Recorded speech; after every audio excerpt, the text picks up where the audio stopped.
We are long past the point of legendary Pokémon being these extremely exclusive, one-of-a-kind creatures. Moltres, Zapdos and Articuno are really just rare birds, and Koraidon and Miraidon might be super common in their own time and or dimension. Either way, they are not unique. Some legendaries still are meant to be one-of-a-kind, like Zacian and Zamazenta, or the subject of this video, Mewtwo. From a design angle, the entire point of Mewtwo is that it can't be natively found in the wild. It is man-made on Cinnabar Island in what is probably the most well-known piece of lore in the entire Pokémon franchise.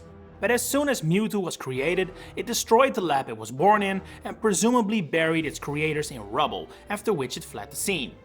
That is Mewtwo's origin story, confirming only one Mewtwo should exist. But as the series has continued past the original Red and Green from 1996, we have been able to obtain a lot more than just one Mewtwo. Which led me to wonder, how many Mewtwo actually canonically exist? And if there turns out to be more than one, what could explain that? Now, if you thought that was as simple as counting how many Mewtwo you can get in the mainline games and then calling it a day, I'm sorry to say you're wrong, my friend. The Pokémon canon and timeline are honestly a right mess, and worthy of a deep dive video in and of itself. But fortunately, for a video like this, we have a clear enough idea to make things work. One thing to make very clear from the get-go though, is that any additional material to the games is not to be considered canon and is not set in the same Pokémon world. That means the anime and the manga mostly, so their Mewtwo are not to be counted as existing in the Pokémon world of the games. Similarly, event Mewtwo are obviously also excluded. Anyway, let's reshift our focus to what is canon and start at the beginning. The original Kanto games on Game Boy introduced Mewtwo via the aforementioned story arc, confirming that there is only one Mewtwo at this point in the timeline. After becoming champion, Red, i.e. we as players, can find and catch it in Cerulean Cave.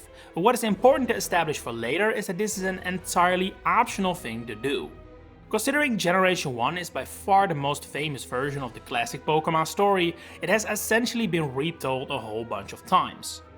In fact, before Gen 2 had even begun, that had already happened in the form of Pokémon Stadium on Nintendo 64. While it could be argued this game is to be seen as canon, since it features most of the established Kanto cast of characters, the fact that Giovanni is still Team Rocket's boss, yet Blue is the champion, implies this is to be taken as either a retelling of the original story or an alternate timeline. That then also means that the Mewtwo that appears as final boss in this game is to be seen as a different interpretation of the same Mewtwo from the original Red and Blue, or at the very least, not another unique specimen from the same Pokémon world. This exact same sentence also applies to the two Kanto remakes, Fire Red and Leaf Green and Let's Go Pikachu and Eevee. These games are either retellings of the original story or alternate timelines, but the only thing that really matters for this video is that they are not set in the same world and timeline, meaning that the existence of Mewtwo in these games does not contradict the existence of Mewtwo in the original games. Once again, important to mention though is that while Mewtwo is again an optional capture in the remakes on GBA, that is actually not the case in Let's Go. Alright, so far it's been pretty easy and clear, I'd say. You have the Kanto region and Kanto has one Mewtwo, simple as that. But while it would initially take a while for Mewtwo to return in mainline games, with it not being available in Ruby and Sapphire and only via transfer in Gold and Silver, which quite literally meant it's that same one Mewtwo from Kanto, the Johto remakes would make Mewtwo natively available in a game again. In Heart Gold and Soul Silver, Mewtwo is still in his familiar Cerulean Cave, waiting for Ethan and Lara, which may at first sight seem impossible.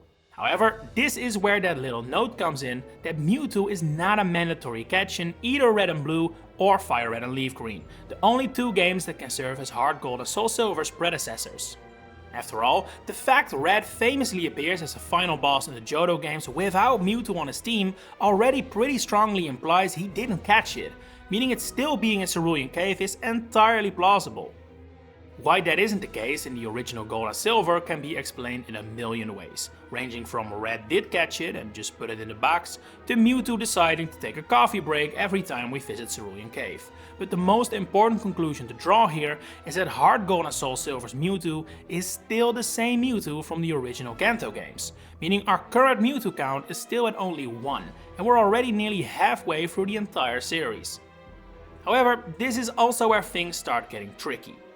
So far, we have been able to disregard the spin-off games, as Pokémon Stadium was most likely a retelling, the Pokémon Mystery Dungeon series is clearly not canon, Pokémon Puzzle League is set in the anime universe, and Pokémon Pinball, I mean, come on. While the OR titles, Pokémon Colosseum and XD, do have strong hints towards them being canon and part of the same Pokémon world as the mainline games, Mewtwo doesn't appear in this duology.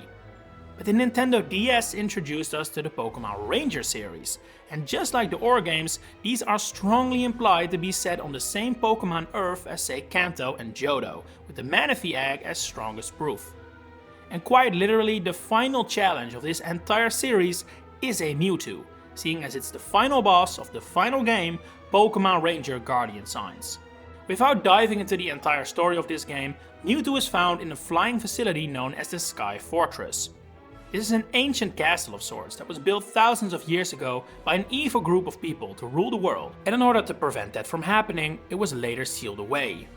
Throughout the course of the game, the evil team in current times, the Pokémon Pinchers, led by the elite members of the society, managed to return to Sky Fortress to former glory and even use it to blow up several islands. For the final segment of the story, the player has to venture through the fortress to stop them, and it is here they eventually come across a room containing a resting Mewtwo. Now, this is very significant. We have no way of knowing whether this Mewtwo itself is brand new or as old as the fortress, but the same thing doesn't apply to the room it's in.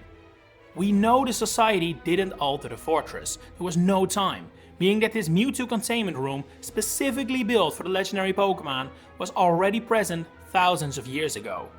You don't build such a room by accident, meaning that thousands of years before Team Rocket ever created a Mewtwo on Cinnabar Island in the faraway Kanto region, an ancient civilization in the Oblivia region already managed to create one themselves. As such, chronologically, this really is the first ever Mewtwo, while the mainline Kanto Mewtwo is actually the second one. And most importantly for this video, we can now definitively up the counter to 2 unique Mewtwo. The why and how still aren't very intriguing though.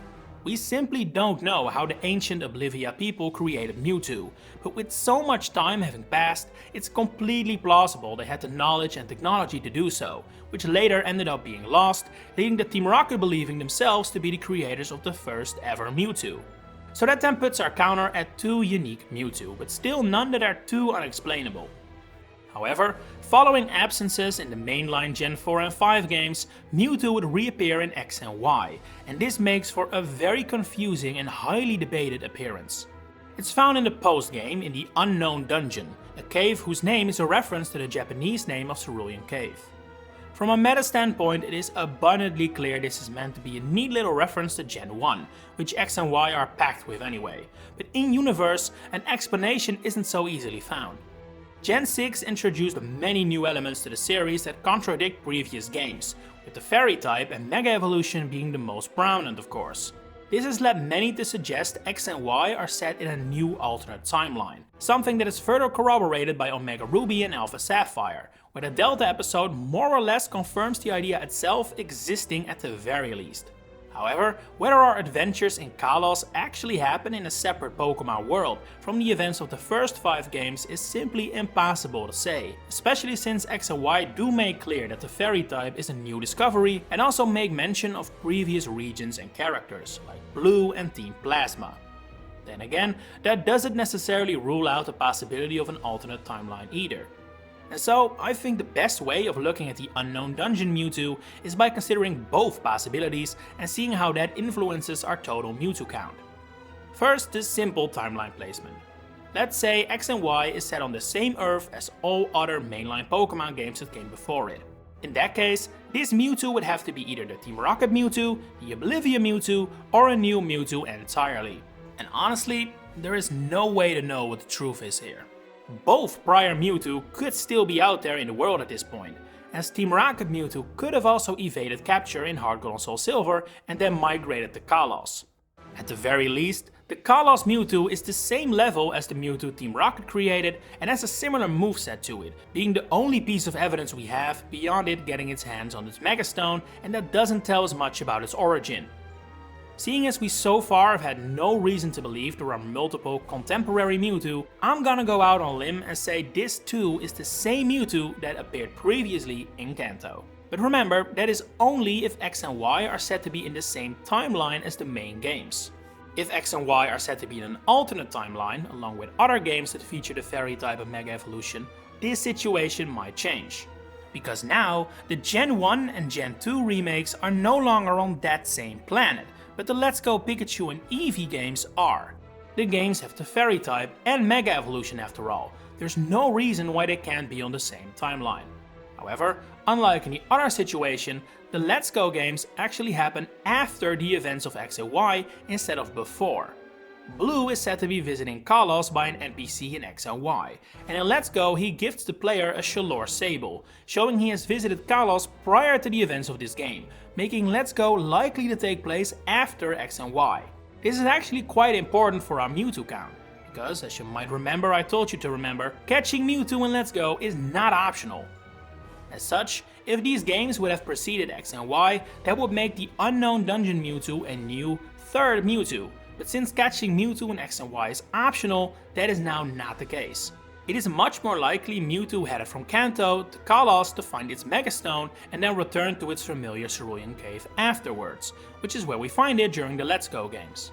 And so, even accounting for multiple explanations as to how X and Y fit into the Pokémon timeline, we still have a Mewtwo counter of only 2, with both being born 1000 years apart even. After Gen 6, Mewtwo would kinda lose its status as this mysterious hard to find Pokémon, and instead would be lumped in with tons of other legendaries as becoming readily available through different post-game mechanics. Both the Ultra Space Wilds from Ultra Sun and Moon, as well as the Dynamax Adventures from Sword and Shield, feature a catchable Mewtwo, but both of these methods are outright said to tap into the multiverse, so to speak, and as such, these Mewtwo come from alternate dimensions and timelines and are not native to our main Pokémon world. The same applies to the Mewtwo used by Rainbow Rocket leader Giovanni, who is explicitly stated to be from a timeline where Team Rocket won, which of course didn't happen in either Red or Blue or the Let's Go games. In the spin-off department, Pokémon Quest is introduced and features a Mewtwo, but this is actually an in-universe video game as seen in the Isle of Armor where Mustard is found playing it. Other titles like Pokémon Unite and the Rumble series are pretty clearly not canon, while Pokémon Masters is linked to the mainline games, but again uses alternate dimension shenanigans, while Pokémon Go is also in contact with the main Pokémon world, but also quite obviously a different world entirely. And that then brings us to the final 2 games to discuss here, one mainline and one spin-off. First, Pokémon Brilliant Diamond and Shining Pearl. Placing this on the timeline is a bit tricky, since it does have the fairy type, but not Mega Evolution, meaning it is basically impossible to say where this game slots in and whether it should be considered in the first place. However, Mewtwo is natively found in this game through Ramana's Park, meaning we definitely can't ignore it.